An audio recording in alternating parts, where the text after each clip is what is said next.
Have you ever been betrayed emotionally? Have you ever betrayed someone emotionally? I think if we've lived any amount of time, then we have been on both sides of that coin. Emotional trust. What is emotional trust? It is the trust that people have in you as a person with good and honorable intentions toward them. The feeling they feel towards you is positive and friendly. Emotional trust is partnered with vulnerability. So when I think about myself, I am a trustworthy person. I'm loyal, all of those things, right? Have I had moments over my life that I have betrayed someone's emotional trust? Yes, I have. And I can say that the one or two instances that I can think about when I have betrayed someone's emotional trust was out of immaturity, also not knowing myself, not understanding anything about triggers. I didn't even know anything about triggers at all, let alone that I had them. Okay. So the times that I have personally betrayed someone's emotional trust have been in those circumstances. And I pay the price for that. And usually the price is broken relationship. Okay. On the flip side of that, I have had my emotional trust broken as well. And that's what I want to talk about for a few minutes today, because I think that, we talk about trust in general, but I think that sometimes we don't talk about specifically emotional trust, being a safe space for others, specifically when you are close to a person.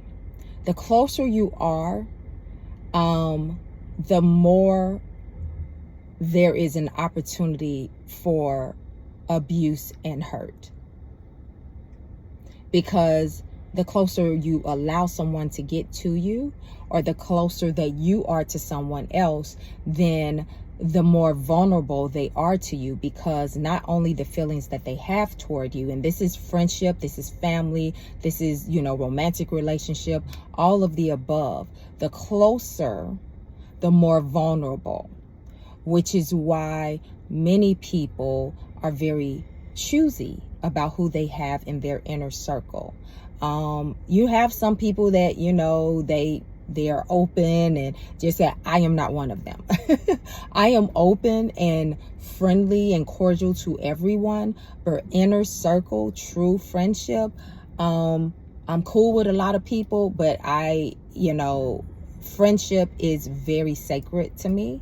So I do not have a whole lot of bona fide friends where there is a level of vulnerability there, right? So let's talk a little bit of how we betray emotional trust. Okay. The first thing I thought about is, if someone is vulnerable, and of course, y'all know I always have my notes. I don't want to forget anything. When someone is vulnerable with you and they express their thoughts, feelings, and experiences that they would not normally share with just anyone. They're sharing it with you. They're being vulnerable with you. And you use what they shared against them. I'm going to say that again. They share something. They're vulnerable with you. They share feelings, thoughts, opinions, experiences that they are having or have had with you in confidence, and not saying that, oh, don't tell anybody this, or, oh, this is a secret, but just that they're being vulnerable. These are things that maybe these are their inside thoughts. These are their inside feelings. This is something they're struggling with, and they share it with you. And you take that information and you use it against them. You bring it up later in an argument to hit below the belt or get a leg up in the argument, or you use it immediately. What does that look like, using it immediately? Someone shares something with you that they're experiencing, going through, or whatever, and then you, in that moment, flip it and make it about you. Oh yeah, well, okay, well, when that happened to me, or when you did that to me, then da da da da da. That is using what they were just vulnerable with you, and now you've made it about yourself. That is a betrayal of emotional trust, because in that moment they're being vulnerable. That is not the moment to turn around and make it about you, or to store that information and then to pull it out of the pocket at a time where you're trying to make your point or win an argument. Okay? Another way that we betray emotional trust is in resharing what was shared with you in a spirit of gossip, or even joy in something negative or hurtful happening to another person when they've shared that with you. So it is gossip, but it's also a thin line, because sometimes you may be resharing something that is, and it's not gossip. You're not gossiping. You're resharing it for another, like, legit reason. Okay.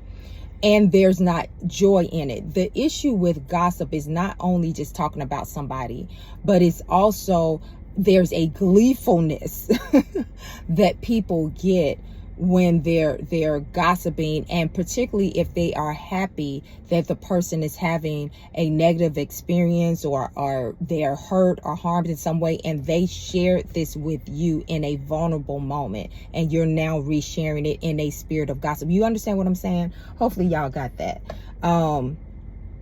Another way that we betray emotional trust is when we use the information that was told to us in vulnerability and start making fun of the person, making jokes about it. If somebody is going through something and they share it with you, I don't care if they are a comedian or whatever, that information is not to be used to now make jokes and make fun of them with the information. Guess what? They will not be vulnerable with you going forward, because you're not a safe space. If you do any of these things that I just talked about, and these are just a few, there's more ways, then you are not a safe space for that person. And they may have had to discover it, because typically people open up to people because for whatever reason, they either thought that they were a safe space in that moment. Sometimes you even have that moment with strangers. I remember I was on a flight. I was waiting to get on a flight, and I struck up a conversation with this woman. And when I tell you, we ended up, we were on Southwest. So, you can choose your seats, right? We ended up sitting next to each other. We talked an hour beforehand. We ended up sitting next to each other on the flight. And if we did not share our whole life stories with each other, didn't know each other from Adam, but it was in that moment, it was a safe space. And I have not seen nor talked to her, and we did exchange numbers, but we never kept in touch.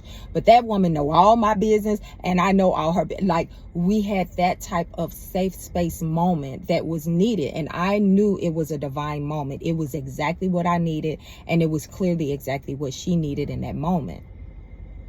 Okay? You can know someone for years,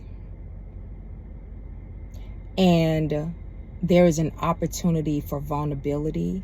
And if you fumble that opportunity when they were vulnerable with you, you will not have that type of access again. Not typically.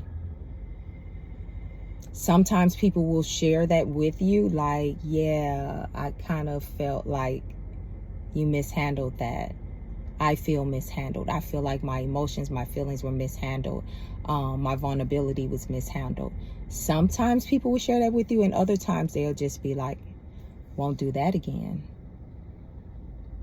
Think about these things as we're moving and interacting with each other. think about maintaining emotional trust. Sometimes we're so into ourselves and our feelings and, what's going on with us, that in a moment that it should be about the other person, we insert ourselves into it, or we don't have a sense of empathy where we can clearly see that this person, this is not the time for me to do this. Whether it's joking, whether it's inserting myself, whether it's, sometimes it is clearly just about that person, especially when they're taking the opportunity and trusting you with their feelings, their experience, whatever it is. Let's stop fumbling the ball on that, because you don't get too many chances when it comes to trust. Sometimes you only get one.